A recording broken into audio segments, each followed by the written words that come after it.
मनमोहन सिंह का एक पुराना बयान भी इन दिनों सुर्खियों में है। बीजेपी लगातार कांग्रेस से मतलब पूछ रही है। मालदा में अमित शाह ने रैली में फिर से कहा, कांग्रेस को 2006 के बयान पर जवाब देना चाहिए। देश के संसाधन पर पहला हक गरीब का है। देखिए, पूरी दुनिया जानती है, पूरा देश जानता है कि मनमोहन सिंह ने कहा था कि देश के संसाधन पर माइनॉरिटी का पहला अधिकार है। अब मैं कांग्रेस के लोगों को पूछना चाहता हूं, इसका मतलब क्या है?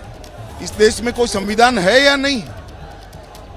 मोदी जी ने स्पष्ट किया है कि देश के संसाधन पर सबसे पहला गरीब का अधिकार है, चाहे वो किसी भी धर्म का।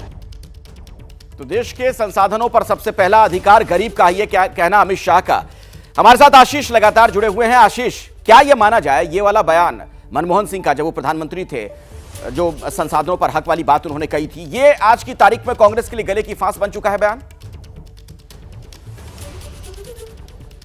निश्चित तौर पर जब प्रधानमंत्री मोदी अपने स्तर पर हाईएस्ट ऑर्डर पर इस बयान को रेफर करेंगे तो निश्चित तौर पर कांग्रेस के लिए मुश्किल होंगी, क्योंकि जिस तरह से ये बयान पेश किया जा रहा है उससे कांग्रेस को कटघरे में खड़ा करने की कोशिश की जा रही है। कांग्रेस का जो पूरा बैटरी ऑफ सोशल मीडिया आप देखिए, वो इस बात को स्पष्ट करने में लगा हुआ है, इसको क्लैरिफाई करने में कि जिस तरह से चीज़ को पेश किया जा रहा है, असल में डॉक्टर मनमोहन सिंह ने वैसे ये बात नहीं कही थी। उन्होंने अल्पसंख्यक समुदाय और जो डाउन ट्रॉडन लोग हैं उन लोगों तक रिसोर्सेज पहुंचाने की बात कही थी। इसको जस्टिफाई करने की कोशिश कांग्रेस की तरफ से की जा रही है। निश्चित तौर पर अखिलेश, मुझे ऐसा लगता है कि भारतीय जनता पार्टी अच्छी तरह से जानती है कि उनसे ज्यादा नीरज बिल्कुल ठीक कह रहे थे कि अगर हिंदुत्व की पॉलिटिक्स को हम देखें तो वो चैंपियन है, उनको आप इसमें बीट नहीं कर सकते। और मुझे लगता है, फिर से मैं रिपीट करना चाहूंगा, पहले चरण के चुनाव के बाद, मतदान के बाद कहीं ना कहीं कोई फीडबैक ऐसा है जिसके बाद कहीं ये रियलाइजेशन होगा कि संभव है कि अब इन इश्यूज पे वापस जाना पड़ेगा दोबारा से अच्छी परफॉर्मेंस चुनाव में देने के लिए। शायद यही वजह है। लेकिन एक बात और मैं कह दूं, देखिए, आप एक तरफ अगर बीजेपी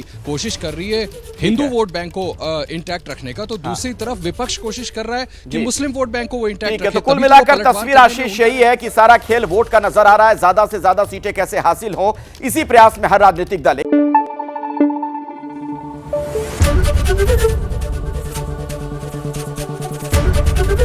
एबीपी न्यूज आपको रखे आगे।